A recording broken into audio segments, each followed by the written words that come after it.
Well, hey everybody, it's Eric with Eric's Garage coming at you today from the Roush Racing Emporium. What do you call this, Nate? The Racing Emporium? The racing trailer? The trailer? The Mad Laboratory. The Mad Laboratory. Something like that. Yeah. Well, anyhow, I've got Nate Stacey here, and if y'all are familiar with sports car racing and Continental racing, and what was the race series this year? So I raced an IMSA Continental Sports Car Challenge this year, and next year it's going to the IMSA Pilot Sport Cup Challenge presented by Michelin. So yeah, basically I race in the IMSA. It's a branch series of WeatherTech where all the big GTD cars, GTLM cars are running. We're in a class under that called GS. So. Wow, that's pretty cool. Now, do you have, I got to tell you, it's an honor meeting this guy, and he's the guy that's going to tear it up on the track with me, and just so you know, I have no fear. Yeah? I used to hang out in helicopters. I have no fear. Nah, yeah. we'll see how that goes. We'll see how that goes. I threw down the challenge gauntlet to him. So Nate, tell me, how long have you been racing, man? And you've done these interviews before, so be real. This is all about you, man. All right. So I started racing when I was 12 years old. I raced a little Miata. It was a 1990 Mazda MX-5 Miata, and this thing had 87 horsepower. This thing was low. Screamer. It was quite the monster, let me tell you. So after I got into driving a little bit, my dad and my grandpa were both paint body men. They loved cars, was around cars my entire life. So after being around them for so long, I just kind of naturally was attracted to the cars, and so all this Roush stuff is just kind of like feels like home for me. So I started racing at 12, like I said. Now, how old are you now? I'm 19 now. Okay, cool. So right. I've been racing for about 6 years or so. I started racing at 12, went pro at 14 in a B-Spec Ford Fiesta, also had 87 horsepower. And so after I drove that for a season, got second in the championship, second in the team championship. Sorry, excuse me. Then in the year after that, in 2015, I ran a TC Volvo for a couple. Now, what is TC Volvo? So it's a touring car. So it's a touring car. Okay. So it's front-wheel drive mainly, and at that season they added some rear-wheel drive cars, which kind of made this racing a bit more interesting. But then I got a phone call from Dean Martin about a quarter way through the series, and he said, "I want you to come drive a Mustang for us." I was like, "Okay, well, where's the test? Let's do a test, see where we land up." He goes, "Okay, yeah, here's your flight info. Come to this race." I was like, "Race?" He goes, "Yeah, it's the Barber. It's the next round of the Pirelli World Challenge at Barber." Nice. Oh, okay. So that was your test. So that was my test. It was a full-on Barber Pro Road race, and at the end of the race, I went nose to door of Lawson Auscherbach in his Camaro. So to say the first race was a success, I think would be we were right outside the top 10. It was a super awesome race, and then it kind of the next year after that, we spent the rest of that year practicing with Roush, and then the next year we became the official Roush team. We got second in the drivers championship, won the team championship and the manufacturers championship, got voted team of the year, and a ton of trophies and hardware after that year, and had a great awesome year that year. And then in 2017, I went to Porsche Flying Lizard and the factory Porsche team, and we ran GT4 Caymans, and that car was pretty solid for that season, but I think the BOP wasn't great on it, so it kind of made the top 5, and so me and my teammate finished 4th and 5th, and we were both with the factory Porsche team, so we were just running around Germany, like trying to figure out what we were doing, talking to Patrick Long, and so it was kind of just a development year for them. And then this last year, in 2018, I got a contact from Jack and Dean Martin again saying, "Hey, we were going to go run IMSA. We have a teammate for you. Let's go run." And I said, "Why not? Let's go do it." So now there's got to be a difference in the race organizations, if you will. IMSA, yeah. Like, you know, they've been around forever. That's true. So IMSA has been around, like you said, forever. It's been through Can-Am, it's been through Roll, it's been through every different name possible you could think of. And right now it's WeatherTech still, and it's awesome. It's an awesome sponsor. They've been great to the series, and I think it's helped it grow a little bit. And IMSA has just been, it's more, when you go look at the history of IMSA, you go see the greats in the racing. You go see the legendary drivers that everyone, you say the name and someone recognizes it, those kind of drivers. You got like Johnny O'Connell, Jordan Taylor, those kind of like insanely high names. And then when you go look at different series you run, they may not have the same names in them. But honestly, whenever you go, and I raced in Pirelli World Challenge for most of my career, and then this year was my first full season in IMSA, and it was just a completely different atmosphere. Like before in World Challenge is a bit more friendly and everything. Like I wouldn't say friendly, almost more like almost club racing kind of mentality, where everyone was friends, everyone wanted each other to do their best. They're like, "Hey, can I help you in any way?" And in IMSA, it's much more of there's a lot of jobs on the line. There's a lot of like when you walk into the paddock, there's a tension in the air almost, and it's just kind of like, "Ooh, this is serious now. Like this is no longer a game. This is a job." Does that make you, from a mental, physiological standpoint, kind of up your ante a little bit? You feel like you needed to kind of kick it up to another level? So when I went to Germany with the Porsche I had went and talked to all the Porsche doctors, compared my physical, my driving capabilities to all the factory Porsche drivers. At the time I weighed 240 pounds, and after working with them for a year and then working with myself for a year after that, I'm down to 175 pounds. So I've lost over 60 pounds, and I've honestly just turned my physical game way up. I've started driving way more, focusing a lot more on simulator stuff whenever I'm not at the track, trying to get as much track time as possible, working with some of the best drivers and the best engineers in the world, and I think that it's really helped me come a long way. So when you say best drivers, you're obviously an awesome driver. Thank you. 19 years old, you're a phenom as far as what I've seen out there, man. Sound like Jeff Lepper. But so when you say awesome drivers, who's the first name that comes to mind that you've trained with? Kyle Marcelli.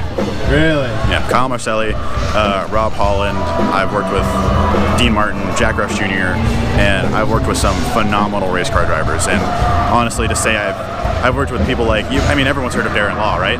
Like, you've heard of Darren Law before. Right. Like, I've worked with some really well-known names that have been around the sport forever. I worked with engineers like Jim Bell, Philip Trajanic, the guy who created Cortex. I worked with Dean Martin, the guy who owns Core Motorsports. I worked with Jay, the official engineer for the factory Multimatic team. I worked with a lot of really high-up names, and I think it's really helped me develop really far, really fast, because they've just wanted nothing but to help me as much as they could. So I think it's been awesome to work with everyone.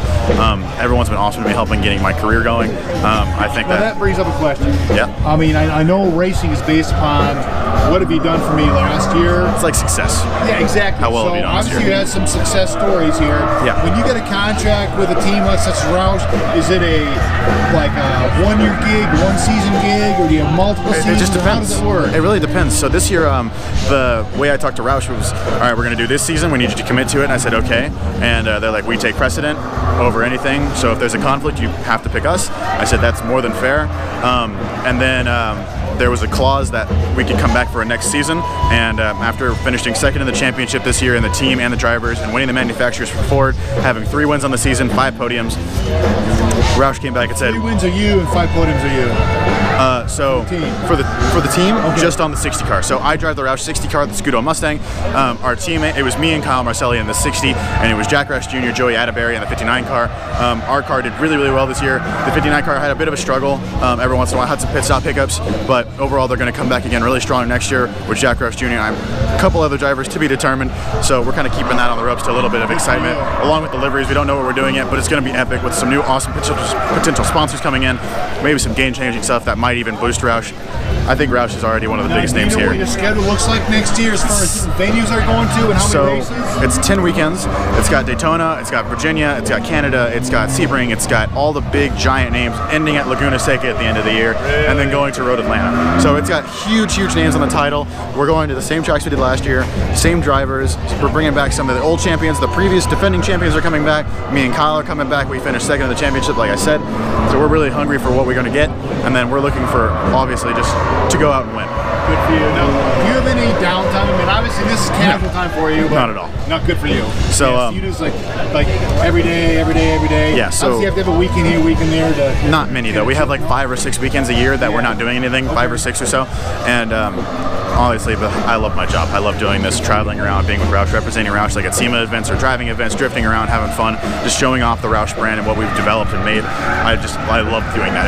It's my love and passion for this sport. Good for you, man. I'll tell you what, you're out there in the stands, and I'm walking around out there doing all sorts of media stuff and whatnot, and you definitely know when a Roush vehicle's out on the track. It's loud. It has that, it has that loud, and it's just like, gotta be cool and shit. It's got like a pipe name to it almost. Cool. What's that? It's got like a pipe sound. It's got a weird ring to it almost, and it's just it's so iconic. You hear the name, like, it's a Roush Mustang. Yep. And honestly, just to be out here and have the opportunity to represent Roush whenever, like people like Vaughan Gittin Jr. and Chelsea are out here and they're representing RTR. You got Justin Pollock over here representing the Roush Drift team, and then for them to be like, all right, we want to represent our road racing team, come out and be our road racing team, is just an honor, honestly. I just to get that phone call and for them to tell me, hey, we need you out here for these days, like I'll be there. Like it's just kind of I think it's kind of the next step in a career almost of not just being a road racing driver, but being a brand ambassador and kind of getting their name out there to more markets and more people. So now that brings up a good question, because you're 19 years old, right? And you have a professional presence about you, Okay. which most 19-year-olds don't have. I appreciate that. What advice could you give to, maybe there's a 12 or 13-year-old kid out there that's going to watch this video on YouTube? What would you tell him to do regarding maybe what you did, or professionalism, or an attitude, or whatever? Because this attitude didn't just start 2 years ago. It all kind of depends on how you were raised, to be honest. I was fortunate to get 2 awesome parents. They've stuck together throughout the years, and they didn't kill me because I was a handful. I feel bad though, but kind of. I don't really feel bad. So I was just, I was around cars my entire life. My parents have always just taught me to be just, try to be respectful to everyone you can, and but stand up for yourself if you need to. It's just kind of one of those, be a professional. I'm just around my dad all the time, who's a businessman, he knows what he's talking about. He sounds professional, and so being around. But when I was a kid though, because when I was 12, I was around nothing but adults, so I didn't really get along with a ton of kids at my high school. I got along with adults who were 30s, 40s, 50s, who are at the racetrack, right? So what about, let's say some kid has a passion for racing a car. Right. What would you advise him to do? So it's not just for racing cars though. Like passion is passion. Passion is what you want to do in your life and how you're going to drive for it, and what that defines who you are as a person, right? So it could be for motorsports, it could be for basketball, it could be for football, it could be for whatever it is. Even playing video games for a living, because that's becoming a thing. It's becoming a norm now. So you have a passion for it, drive for it. Try to be the best at what it is. It doesn't matter what it is. Try to be the best at it. It doesn't matter at the end of the day if you're not the best at it. Don't accept that you're not the best at it and work harder to become that. Don't ever say that. Don't ever think you're too good for anyone. Don't ever think that you're not going to learn something from someone, because you can learn something from anyone. Right. You can go to we could go to the worst road racing driver on the planet, and we can still learn something from that guy. You never know. I mean, it's just you don't know you don't know who you're talking to. Yeah, I've heard it too many times when people would start bad mouthing something, and then all of a sudden the owner of that company is standing next to them, and they're bad mouthing it to them. And it's just you have to be aware of your surroundings all the time, don't you? There's not just that, but you don't ever want to. There's no point in just going after someone like that. Sure, you don't like the product, but they're proud of it. Why not? Yeah, don't be trash talking someone else in your booth. There's no need to, honestly. We're not going to sit here and tell you that Vaughan Gittin Jr. sucks. He's done an excellent job with all of his work on RTR stuff. I just think the Roush is cooler because, I work for Roush. So if there's one thing you could say to anybody out there right now, we're going to wrap up here, what would you tell the audience out there watching this right now? I need all of you to go to Vaughan Gittin Jr.'s RTR thing and tell him to go try to beat my time on the Forza thing at the front. Damn, you heard that. You heard that here first, folks. I'm kind of kidding, but not really. I'm joking about it. That's cool. Nate, I'll tell you what, man. It's a sincere pleasure to get to know you. Yeah, I appreciate the interview. And now he thinks he's going to scare the shit out of me out there. I scare the pants off. He's going to attempt. It's going to be so cool, so stay tuned. Love you guys. Remember, out there in Eric's Garage AZ land, like, subscribe, share, drop it like you stole it, bitches. See ya. Thanks. Subscribe.